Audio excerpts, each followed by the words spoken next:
Ako si Cedric, isang seaman na 10 taon nang naglalayag. Sa dami ng barkong nasakyan ko, may isang karanasan akong hindi ko makakalimutan. Taong 2018, sakay kami ng isang lumang cargo vessel na patungong Europe. Sabi ng mga veterano sa crew, may kwento raw ang barkong to. May seaman daw na namatay sa engine room. Ilang taon na ang nakakaraan. Napatulan daw siya ng paa dahil sa malfunction ng makina. Pero imbis na dalhin agad para magamot, hindi raw agad na respondehan. Dugo raw ang bumaha sa sahig. Hindi raw nakaligtas. Una, hindi ko pinansin. Sanay na ako sa mga kwento ng multo. Pero nung ako na ang na-assign ng night shift sa engine room, nagsimula na ang mga hindi maipaliwanag na pangyayari. Una kong napansin, parang may aninong dumaraan sa peripheral vision ko. Paglingon ko, wala. Tapos, tuwing eksaktong 2:00 ng madaling araw, may maririnig akong may hinang yabag na parang paika-ika. Para bang isang taong pilay. Isang gabi, habang nag-i-inspeksyon ako ng gauge, bigla na lang nag-brown out sa loob ng engine room. Wala akong makita. Nung sinindihan ko ang flashlight, may nakita kong dugo ang kamay na nakahawak sa pader. Dumudulas ito pababa, parang may sugatang gumagapang. Napahiyaw ako at dali-daling lumabas ng engine room. Kinaumagahan, sinabihan ako ng chief engineer na may nakita rin katulad noon ang dating mga crew. Ang sabi nila, hindi raw matahimik ang kaluluwa ng seaman na namatay sa engine room.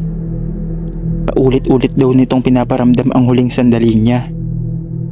Ang pagkagapos niya habang unti-unting nauubusan ng dugo.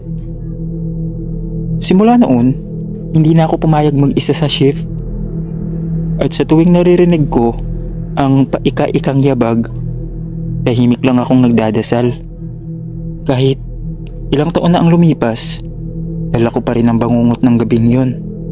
Sa bawat paglalayag, dalangin ko, huwag sana akong mapadpad sa barkong yon muli.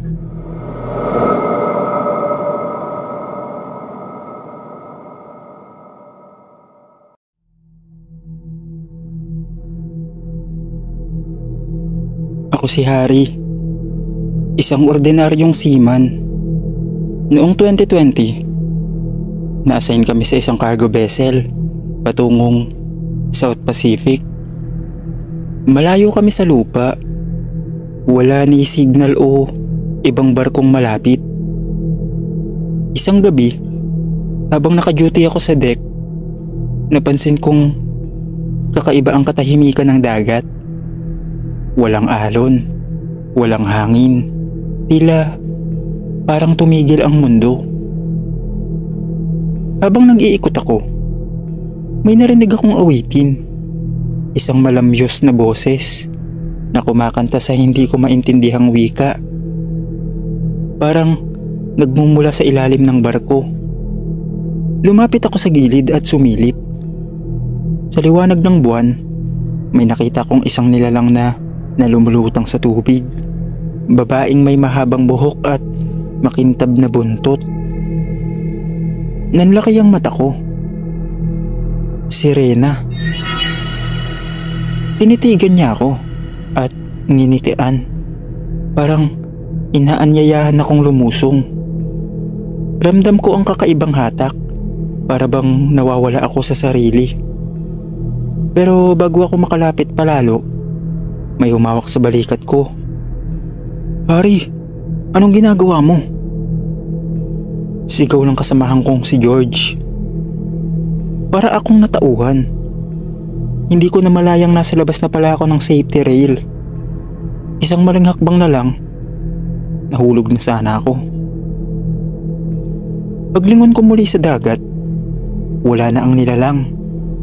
Tahimik na ulit. Walang bakas na may lumangoy o lumutang. Pero sa tuwing pipikit ako, naririnig ko pa rin ang kanyang awit. Tila ba tinatawag pa rin ako mula sa kailaliman. Simula noon, tuwing dumadaan kami sa lugar na yon, pinagsisigawan ng crew. Takpan ng tenga, huwag sumilip sa tubig. May mga seaman daw na hindi na bumalik sa barko. Nahulog, nawala, wala nang bakas. Hanggang ngayon, palaisipan pa rin kung totoo ba ang sirena o bahagi lang ng kasaysayan ng mga nawawala sa dagat. Pero sa puso ko, alam kong hindi lang kwento ang lahat.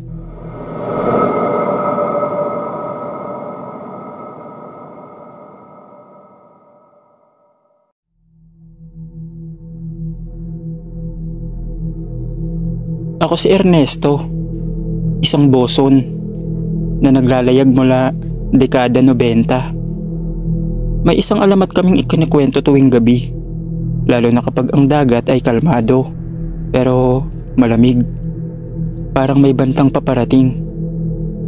Ang tawag namin dito, barkong walang anino. Nagsimula ito noong may nakasalubong kaming barko sa karagatan ng Indian Ocean. Hindi ito nakalista sa radar, walang tawag sa radyo, at tahimik itong lumulutang. Puting-puti ang katawan ng barko, tila bagong pintura. Pero wala kahit anong marka, bandera o pangalan. Tinawagan ito ng aming kapitan sa radyo. Walang sumagot. Inilapit namin ng kaunti ang aming barko para silipin. Wala kaming nakita ni isang tao. Wala ring gumagalaw. Ngunit naroon ito, lumulutang na parang multo. Pero ang pinakang nakakatakot, wala itong anino sa tubig. Lahat ng barko, kapag tinatamaan ng araw o ilaw, may refleksyon. Pero ito, wala. Tila hindi totoo. Kahit na nandun mismo sa harapan namin. Bigla itong naglaho sa makapal na ulap ng dagat. Sa loob ng ilang minuto, parang sumingaw lang. Nagkabiruan pa kami noon. Pero nang makabalik kami sa port, tinanong namin ng mga taga Coast Guard. Ang sabi nila, wala raw ibang barkong dumaan sa rutang yun sa loob ng 3 araw. Kami lang. Ayon sa matatandang shipmate namin, minsan daw lumilitaw ang barkong yon para magbabala. Kung sinundan mo ito, mawawala ka rin. Kagaya ng sinasabi nilang crew na sumubok sakyan ito. Pero hindi na nakita kailanman. Mula noon, sa tuwing may makikita kaming kakaibang liwanag sa gitna ng dagat, isa lang ang utos ng kapitan. Iwasan. Huwag tignan. Dahil minsan, ang hindi mo pansin, siya palang humahanap ng kapalit.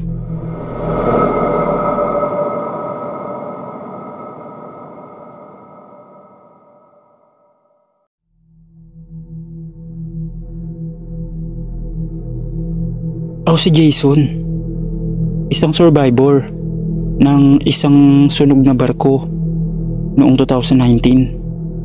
Nasa kalagitnaan kami ng South China Sea nang bigla na lang sumabog ang isa sa mga cargo containers. Kumalat ang apoy, nagpanik ang lahat. Na-assign ako sa Lifeboat 13 kasama ang 5 pang crew. Nakaligtas kami at lumulutang sa laot. Sa unang araw, tahimik ang lahat. Gutom, pagod, nanginginig sa takot. Pero kinagabihan, napansin kong kakaiba na ang lifeboat na sinasakyan namin. Mainit ang paligid kahit gabi, at sa bawat oras na lumilipas, unti-unti kaming nababawasan. Noong unang gabi, nawala si Gary. Sabi nila, baka nahulog habang natutulog. Pero imposibleng hindi namin marinig. Sumunod na gabi, si Lito naman.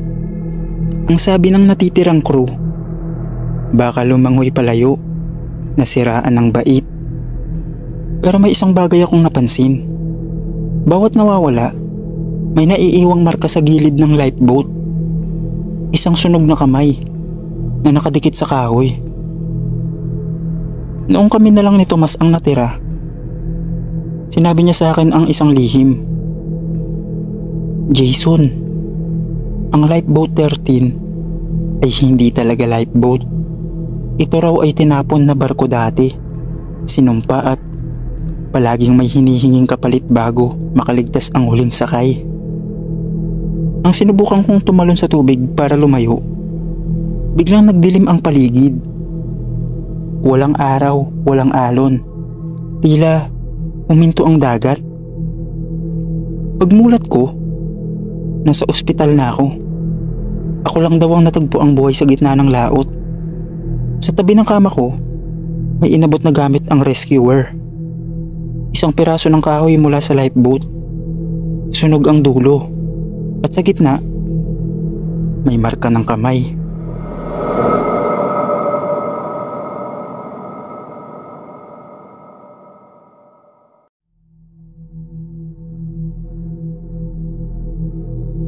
Ako si Jo Marie, isang third mate sa isang cargo vessel. Isang gabi, habang binabaybay namin ang karagatan malapit sa Sulu Sea, biglang nawala ang signal ng GPS. Lahat ng navigational instrument sabay-sabay tumigil. Pero ang mas nakakagulat, sa harap namin may lumitaw na isla. Hindi ito nakamarka sa mapa, wala sa radar. Pero kitang kita, may mga puno, mabatong baybayin at isang tore sa gitna na parang galing sa lumang panahon. Nagdesisyon ng kapitan na suriin ito. Baka daw may mga survivor ng shipwreck.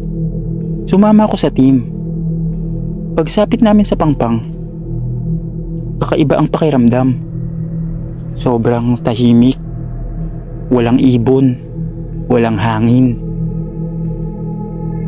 Sa pag-ikot namin, napansin namin na parang may mga gusali. Luma at kalahating nakabaon sa buhangin. Sa isang pader, may sulat sa lumang Espanyol. Huwag kayong magtagal. Bawat sandali ay utang. Nang bumalik kami sa bangka, isa sa mga kasama namin ang nawala. Si Dado, ang pinakamagulo sa amin. Bumalik kami sa isla para hanapin siya. Pero hindi namin mahanap ang lugar na pinanggalingan namin. Ang mga puno, nag-iba ng ayos. Parang gumagalaw ang paligid. Tinawag namin siya. Wala. Pero sa likod ng mga dahon, may naririnig kaming bulong. Isa-isang pangalan namin ang tinatawag. Nagmadali kaming bumalik sa bangka. Pero ang isla, nagsimulang maglaho. Dahan-dahang nilamon ng hamog at dilim. Pagdating namin sa barko, bigla na lang bumalik ang GPS. Wala na sa harapan ang isla. Ang nakakagulat, nandun na si Dado sa barko. Nang tanungin namin siya, ang sabi niya, hindi naman daw siya sumama sa amin. Hindi namin alam ba't ganon. Naguguluhan, oo, pero pinabayaan na lang namin. Ang importante, ligtas kaming lahat.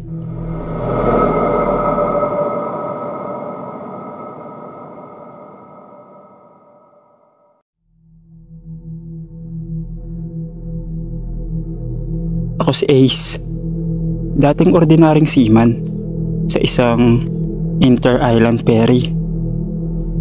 Noong 2015, na-assign ako sa isang barko na matagal nang hindi ginagamit. Ang MV San Lazaro. Isang lumang ferry na ibinalik sa serbisyo matapos ang dekada ng pagkakaburo sa dry dock. Ang sabi-sabi sa pier, ang San Lazaro ay nasunog noong habang nasa biyahe papuntang Cebu. Maraming namatay, pero dahil sa gastos, inayos ulit at ginamit sa kargamento. Pansamantalang barko lang daw habang inaayos ang bago.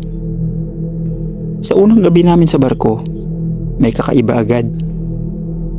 Sa kalagitnaan ng biyahe, habang natutulog ako sa crew quarters, may narinig akong mga yabag sa koridor. Pero lahat ng crew tulog. Pagsilip ko, may babaeng nakauniforme ng passenger attendant. Basang-basa, nakatayo sa dulo ng pasilyo. Nung kinurap ko ang mga mata ko, bigla siyang nawala. Kinabukasan, sinabi sa akin ng oiler na dati siyang nakasakay sa San Lazaro noong nasunog ito. Yung nakita mong babae, si Ate May yun. Siya ang huling nakita sa upper deck bago nawala sa apoy. Tuwing gabi, may maririnig kang mga kaluskos, iyak at minsan alarmang pangsunog kahit walang emergency. Minsan umiilaw pa ang lumang PA system at may sinasabi, "Emergency, abandoned ship." Pero wala namang broadcast. Isang gabi, may crew na tumalon sa dagat habang umiiyak. Akala niya raw may humihila sa kanya. Nagsisigaw siya ng, "Pasensya na, hindi ko kayo sinadya." Matapos yun, ipinag-ground na ulit ang barko. At simula noon, hindi na muling ginamit ang San Lazaro. Nakatambak na lang sa dulo ng port. Tila binabantayan ng mga kaluluwang hindi pa rin matahimik. Sabi ng mga bago sa pier, tuwing gabi raw, may ilaw pa rin sa loob ng barko. At sa gabi ng anibersaryo ng sunog, may naririnig pa ring sigaw ng mga pasaherong hindi na nakauwi.